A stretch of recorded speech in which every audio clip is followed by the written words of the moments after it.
Başladı bak. Chico.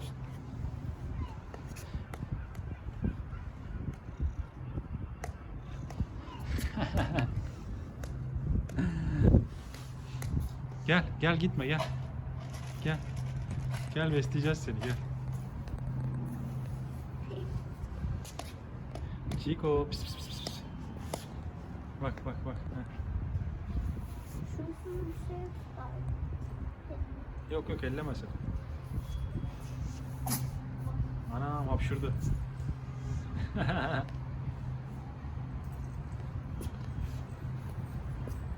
Gel. Hapşırınca. Hapşıran kedi evet. Çok güzel gözlerin var senin. Bak bak bak bak. Ama bıçak.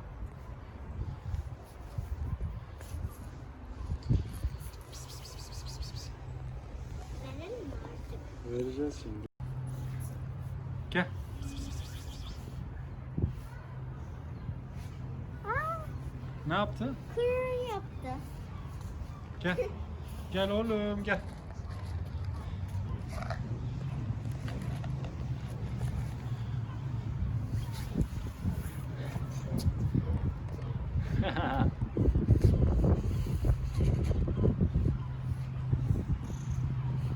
Gel. Gel gel gel. Gel oğlum güzel oğlum benim. Güzel oğlum benim. Dur dur tek bir kişi. Hı. Hı.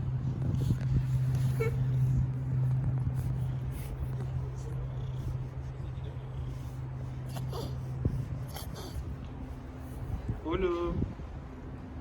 Oğlum.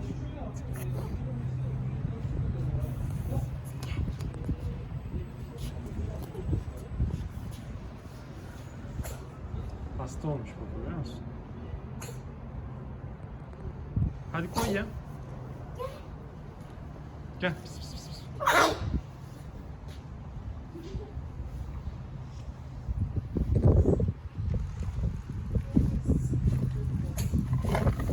Sen. Ama bak çocuk yok.